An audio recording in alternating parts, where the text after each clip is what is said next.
If you've ever worked with colors in design or development, you know how challenging it can be to keep everything organized. SIP excels at helping you keep everything organized by allowing you to quickly save and structure your colors into palettes. And instead of scrambling to remember hex codes or losing track of shades across different tools, SIP provides a streamlined way to keep your colors accessible and neatly categorized right within its interface. In this video, we'll dive into everything that you need to know about SIP, from its standout features to its limitations, to help you decide if it's the right tool for your workflow. What is SIP? SIP is a menu bar app for macOS designed to make color picking and palette management effortless. It first launched in 2013 and has been a favorite for designers and developers ever since. Over the years, SIP has seen multiple updates, including the latest version, SIP 3.0, which introduces exciting new features like collaboration tools and improved performance. Now, the app's goal is simple: make working with colors easier, faster, and more organized. What makes SIP so appealing is how it blends into your workflow without demanding too much attention. Unlike some color management tools that feel heavy and overcomplicated, SIP keeps things light and intuitive. You'll find it sitting quietly in your menu bar, ready to jump into action whenever you need it. How does SIP work? So SIP lives in your Mac's menu bar, which means that it's always just a click away. Whether you're designing a website, editing a photo, or working on a branding project, SIP makes it ridiculously easy to grab any color from your screen. You can activate the color picker with a keyboard shortcut. For example, Command plus P, and then just hover over the color you want. I have mine set to Control Option Command P. It's precise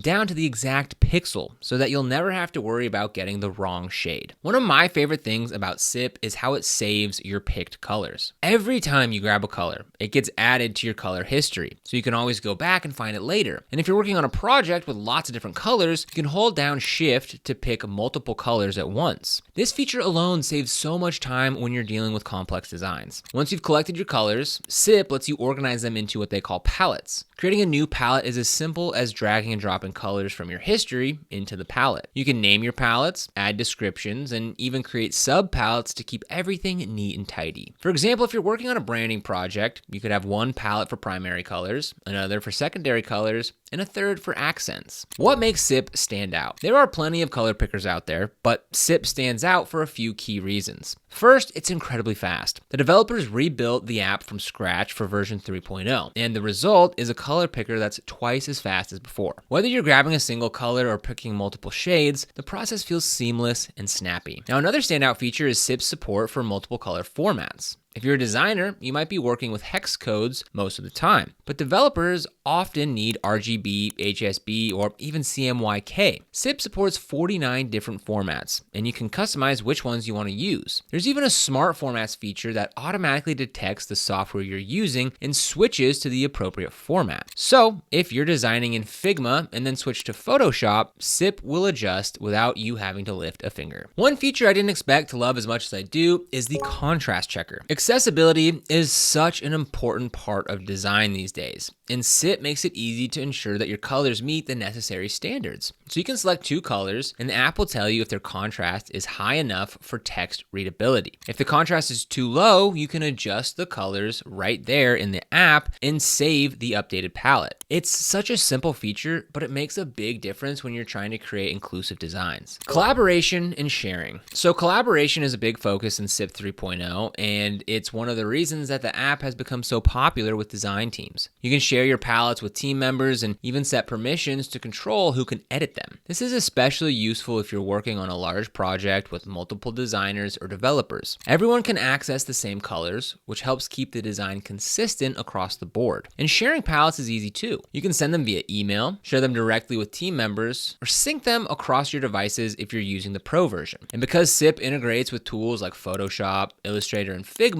you can send colors directly to those apps with just a click. It's all about making your workflow as smooth as possible. So let's go ahead and take a look at how SIP works. So I went ahead and just Googled full color spectrum here and went to Google Images. So let's go ahead and activate SIP right now. So like I said earlier, I have my keyboard shortcut set up to Control Option Command P. That way I don't accidentally turn it on, and I know I have to actively click those buttons to turn on SIP. You can also see SIP living up here in my menu bar. So if I go ahead and click on that first, we can go ahead and see the color history. history. We also have my first palette right here. Went ahead and just kept those all together. And if I come here, we can go into that palette and see all these colors. And I can go ahead and adjust this if needed to something different and come back just like that. So if I come here, we'll go ahead and hit enter, come back, and there we go. So from here, I can activate the picker, or I'll just go ahead and use the keyboard shortcut. So we'll go ahead and Control Option Command P, and that turns on the picker. And as you can see, it's a very zoomed in view of wherever you're hovering your mouse. So let's say I wanted to get this red. We'll come up here, click on that, and then now I have that color saved in my picker. So if I come to the drop down, we can go ahead and see that color right there in my history. Now let's go grab a green. We'll go ahead and turn the picker on again, click on that, and if we come up here, we'll press the drop down, we can go ahead and see that green there as well. So now let's go ahead and create a little palette using the picker. So if we go ahead and press Control Option Command P one more time, and I went ahead and press the Command key, and we'll go ahead and do multiple colors. So we'll go ahead and click 1, 2, 3, 4, and we'll get a nice purple. And we'll go ahead and press enter. And here we can go ahead and click create palette. Now, if we come back up here, we can go ahead and see those colors there. So that's how easy it is to go ahead and use SIP. Okay, now let's go ahead and show you that contrast mode. So if we go ahead, activate the color picker, we'll go ahead and press Command again, and now I'll do the contrast check. So let's go ahead, we'll check this black, and then we'll come to this yellow. And as we can see, as we're getting to lighter colors, we can see that number getting greater. You know, if I was to just hold it black on black, it would say fail and just give it a 1 because it's like a 1-to-1 contrast. But then if we come to this white, then we can see a really high number there. So we'll come back to this yellow, again, it'll be like 17 or something like that. So let's just go ahead and do an obvious black and white, and we can go ahead and see. I went ahead and press enter, so we're gonna hit create palette, or we can select from one of the other 2 palettes that we have there. There's my first palette and the palette that we just created. Let's go ahead and create palette, and we'll come up here. And that's how easy it is to use SIP. It's a very simple app, but it saves so much time and makes your life easier when you're trying to do any sort of creative project where your colors need to be precise. Pricing and availability. Let's talk about pricing. So SIP offers a free trial so you can test it out before committing to a purchase. And if you decide to go pro, the price is $20 for a perpetual license that includes 1 year of updates. After that, you'll need to pay for additional updates if you want to stay current. SIP is also included in the SetApp subscription bundle, which is a great deal if you're already using other SetApps. And if you're not, go ahead and check out other videos on our channel where we go over our favorite SetApp apps. However, the app's pricing model has been a point of contention for some users. The Pro version requires a license per device, and you'll need an internet connection to verify your license. This has led to some frustration, especially for users who work offline or switch between devices frequently. But if you want to get started with SetApp, we'll have a link for it down in the description below, where you get access to SIP along with 240 other macOS and iOS apps. Go ahead and click the link down in the description to get started with SetApp. User feedback, the good and the bad. So SIP has a loyal fan base, and many users rave about its simplicity and efficiency. It's consistently praised for its clean design, fast performance, and feature set. Designers and developers alike appreciate how easy it is to pick colors, create palettes, and integrate with other tools. That said, SIP isn't without its flaws. Some users have reported issues with the app's licensing system, which requires frequent internet access. Others have criticized the lack of updates, especially considering the move to a subscription model with something like SetApp. And while customer support is generally responsive, there have been occasional complaints about how slow response times have been. So is SIP right for you? SIP is a fantastic tool for anyone who works with colors regularly. Whether you're designing websites, developing apps, or creating branding materials, SIP makes the process faster and more enjoyable. It's especially useful if you're working in a team or using multiple design tools, thanks to its collaboration features and smart formats. However, SIP might not be the best fit for everyone. If you're on a tight budget or you prefer open source tools, there are free alternatives like System Color Picker and Color Slurp that offer similar functionality. And if you're someone who often works offline, then the app's licensing requirements might be a deal breaker. So is SIP worth it? If you're a designer or developer looking for a reliable, feature-rich color picker, the answer is a resounding yes. At the end of the day, SIP just makes your life easier. And once you've added it to your workflow, you'll wonder how you ever managed without it before. So go ahead, give the free trial a shot and see what SIP can do for you. And if you want to get started with SIP, you can download the app directly or explore it as part of a SetApp subscription. You'll find links for both down in the description below. These are affiliate links, which means that we earn a small commission when you use them at no extra cost to you. And these commissions really help support the channel and allow us to continue creating free content just like this. So if you end up using them, we thank you so much in advance. If you found this video helpful, don't forget to like, subscribe, and hit that notification bell so you never miss another video. Here on this channel, we provide in-depth reviews and comparisons of different software tools to help you find the best software solutions for streamlining your business and boosting your productivity. So be sure to subscribe. Other than that, thank you so much for watching. We'll see you here in the next video.